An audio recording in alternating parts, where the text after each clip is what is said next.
The video here we're going to talk about is finding the area of a regular polygon, and this is the only formula that you need. Area equals 1/2 apothem times perimeter, and it's important to note, you already know what perimeter is, it's all the sides added together.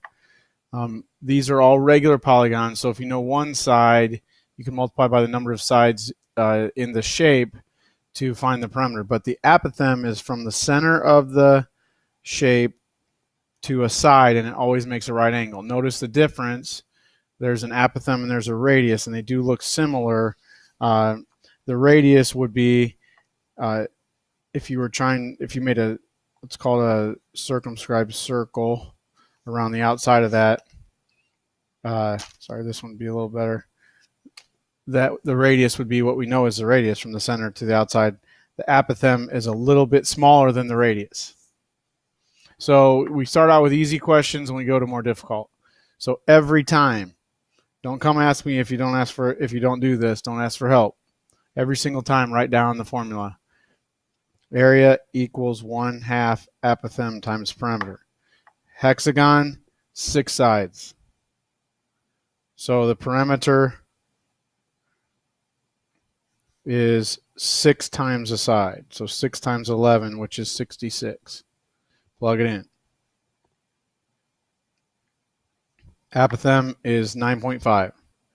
So for the easy examples, you have the apothem in a side or the apothem and perimeter is just plug it in and go. Those are the straightforward. So just be careful as you're doing 1/2. I would suggest you do it as 0.5 times 9.5 times 66, or divide by 2, but don't divide by 1/2. And whatever the units are squared, this is area. So again, there's easy ones and there's difficult ones. These are the easy ones. Start with your formula though. Get in the habit of doing the easy ones this way, so when we get to difficult ones, you can check them. So area 1/2. Again, I have the apothem, and I can find the perimeter. Octagon has 8 sides, so 8 times 11.5. 8 times 11 is 88. 8 times 1/2 is 4, so 92.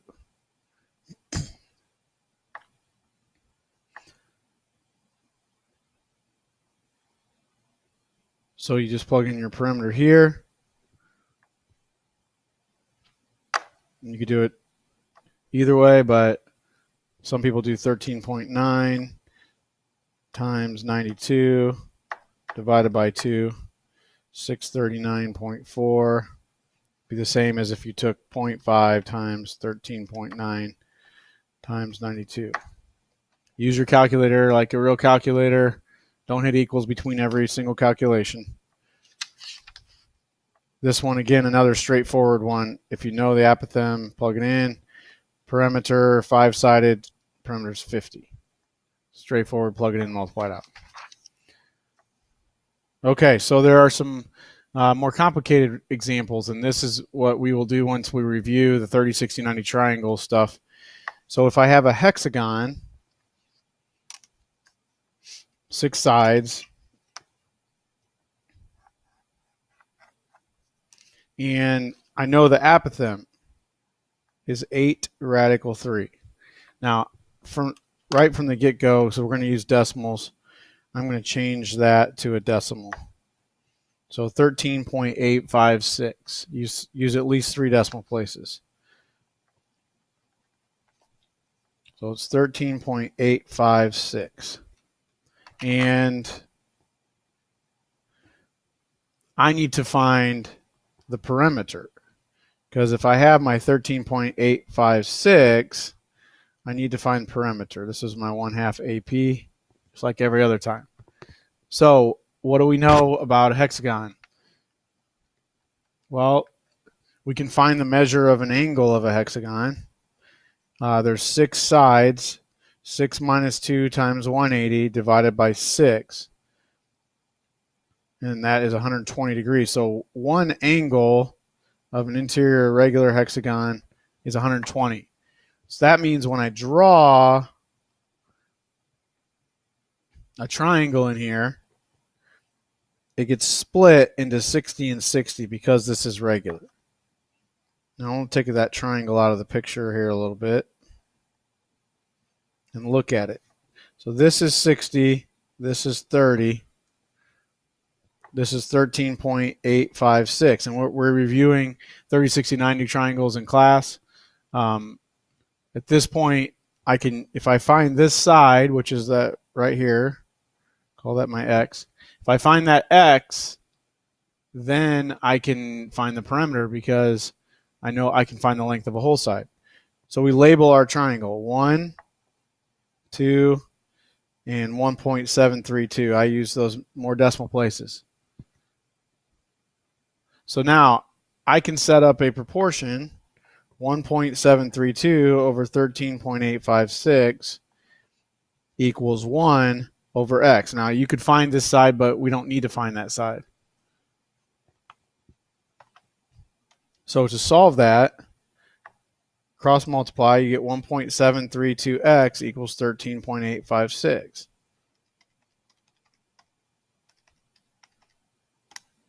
We get 8. X equals 8. The more decimal places, the more it rounds to exactly the value you need. So x equals 8. Go back to your picture. 8 is not the perimeter. You don't. This is the big mistake people make. They go find that 8 and they go write it in right there. That is not the perimeter. The perimeter is taking one side and multiplying it by 6. So if half a side is 8, one side is 16. 16 times 6 is 96. So the perimeter is actually 96. So there's a little bit of a step to these problems. So anytime you have a hexagon apothem problem, you're going to get this triangle situation where the 60-degree angle is right here. And the apothem is there. And you're going to need to find this side or this apothem. Now with a triangle, an equilateral triangle, there's a little bit different situation. One side is 8. We need to find the area equals 1/2 AP again. If this side is 8, now I could draw in my triangle to find my apothem. The perimeter, this time I can find the perimeter.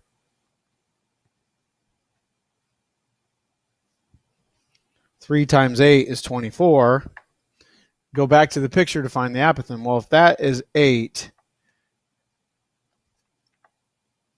then this is 4.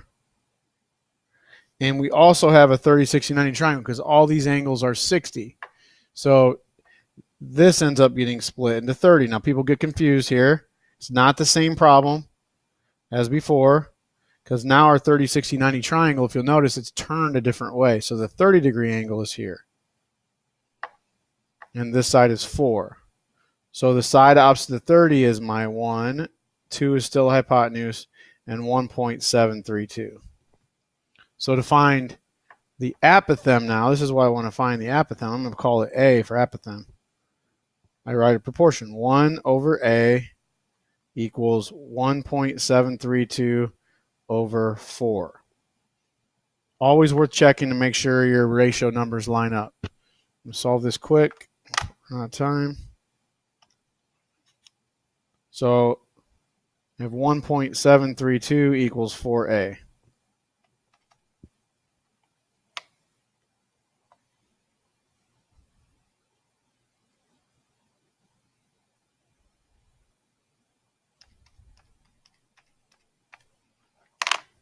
Point 433.